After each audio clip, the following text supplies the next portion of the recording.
시편 필사를 통한 기도를 배우는 시간, 하나님을 향한 아름다운 고백. 오늘은 시편 110편이 되겠습니다. 왕으로 오실 메시아의 통치와 심판. 이 왕으로 오실 메시아의 심판은 보시면, 제목 보시면 알겠지만 시편 110편은 예언시가 되겠습니다. 그것도 다윗의 메시아 예언시고요.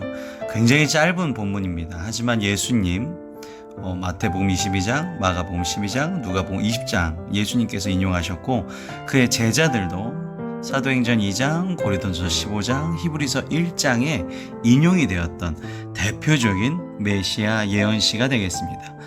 내용 분류를 보시면 1절부터 4절은 메시아의 왕과 제사장의 사역에 대해서 예언이 되고요. 두 번째는 메시아의 종말론적 심판에 대해서 예언되어 있는 것이 5절부터 7절이 되겠습니다. 그러면 시편 110편 왕으로 오실 메시아의 통치와 심판 시작하시겠습니다. 여호와께서 내 주에게 말씀하시기를, 내가 내 원수들로 내 발판이 되게 하기까지 너는 내 오른쪽에 앉아있으라 하셨도다. 직접적인 말씀이신 거죠. 예수께서 당신 자신에게 이 시편 110편 1절을 마태복음 22장 43절부터 45절에 적용하신 것을 우리가 볼 수가 있는데요. 내 원수들로 내 발판이 되게 한다라는 것은 원수를 제압할 때까지라는 것이죠. 그러니까 예수님께서는 죽음의 권세를 깨뜨리시고, 그러니까 즉 사단의 지배 자체를 붕괴시키신 분이시죠. 그리고 승천하셨죠. 그리고 이제 하나님의 오른쪽에 앉으셨다라는 것은 모든 권세를 받으신 후에, 이게 마태복음 28장 19절에 나오는 얘기죠. 그 다음에 이제 이 세상을 통치하러 다시금 재림하러 오신다라는 얘기죠. 그래서 여기 보시면 1절 마지막에 너는 내 오른쪽에 앉아있으라 하셨도다.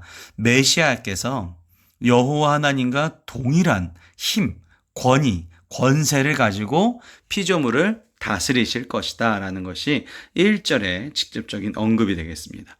여호와께서 시온에서부터 주의 권능의 규를 내보내시리니 주는 원수들 중에서 다스리소서. 여기서 규라는 것은 마테라는 원어가 쓰였고요. 막대기입니다. 그 모세가 지팡이 구약에 확 홍해를 이렇게 한 것처럼 나는 주님의 제자다, 나는 주님의 사도다, 통치권을 상징하는 하나의 지팡이를 뜻하는 것이고요. 그렇기 때문에 이제 원수들 중에서 다스려서 원수의 세력을 무력시킬 수 있는, 왜냐하면 하나님의 권세를 받은 메시아께서 오셨기 때문에 그런 것인 것이죠.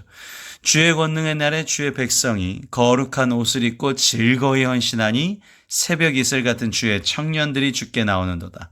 굉장히 유명한 구절이죠. 주의 백성과 주의 청년, 똑같은 동의어입니다.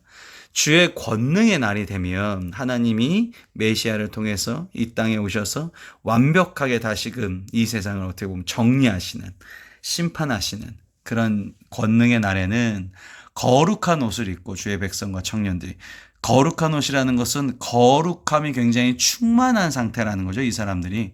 그리고 즐거이 헌신한다는 건 자발적인 내 헌신과 충성. 그러니까 내가 누구 따라서 교회 다니고 누가 가라 그래서 가는 것이 아니라 정말로 하나님 말씀을 내 삶에 적용시키려는 그 노력, 그리고 그 헌신, 그거 아니면 안 된다라는 충성, 이게 항상 우리에 있어야 됩니다. 새벽 이슬, 이 당시 팔레스타인 지역에는 농사 지을 때 이슬 없으면 큰일 나죠. 아침 이슬 없으면 큰일 납니다. 그렇기 때문에 풍성한 축복을 뜻하는 이 새벽 이슬, 창세기 27장 28절과 39절에 나오는데, 그런 주님의 청년들, 그러니까 주의 백성들이 좀 더 활발한, 인용으로 된 게 주의 청년들이라는 단어겠죠. 그 사람들이 주께 나온다는 것입니다. 그러니까 굉장히 기쁘고 즐거운 날이에요.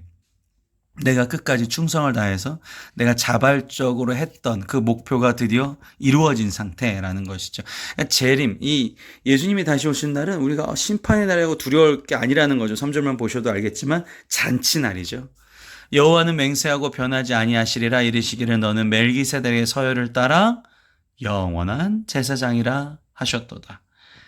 여기서 이제 멜기세덱이라는 것은 살렘의 왕, 창세기 14장에도 언급이 되고 히브리서 5장과 7장에도 언급이 되는 사람인데, 이 하나님께서 직접 제사장직을 임명해 주셨어요. 이게 레위 지파가 아닌데도 불구하고 제사장을 임명해 주셨다는 거죠.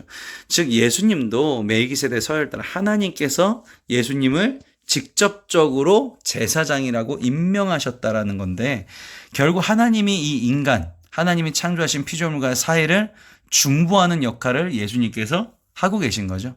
그러니까 우리의 사이를 이렇게 이어주신 거고요. 다리로, 십자가라는 다리로 우리를 이어주신 거고, 하나님과 다시금 회복할 수 있게끔, 그것뿐만 아니라 잘 갈 수 있게끔 기도하고 계신다라는 것입니다. 그래서 우리가 그것을 항상 보시면서 메시아의 예수님께서 다시 오실 때는 왕 그리고 제사장, 이 사역이 임하게 되는 것이구나.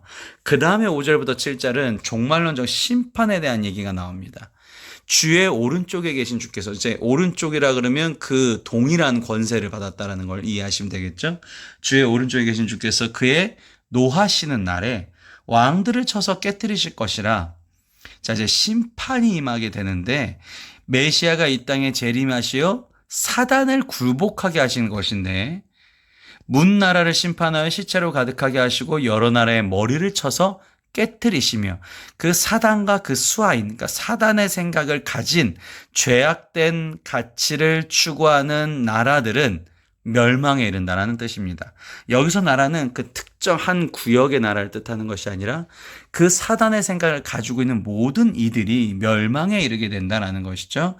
길가의 시냇물을 마심으로 그의 머리를 드시리로다. 그런데 메시아는 그 이제 사단은 막 그 쫓기는 거죠. 심판자를 통해 피해서 쫓기고 있는 것인데, 메시아는 그 쫓기는 자와 달리 굉장히 여유 있게 물도 마셔 가시면서 적을 추격해서, 그러니까 결국 이 물을 마신다는 건 힘을 회복하시고 그의 머리를 드시로다. 굉장히 이제 자랑스러움을 나타내라는 거죠. 머리를 숙인다라는 것은 자기가 낙담을 하거나 뭔가 자신감을 잃어버린 건데, 머리를 든다라는 것은 굉장히 자랑스러운 상태. 주님의 권세를 드높이실 것이다라는 것입니다. 오늘 이 메시아 예언시 시편 110편 보셨습니다. 심판자이신 메시아, 우리 하나님께 다 같이 기도하도록 하겠습니다. 하나님 아버지 감사합니다.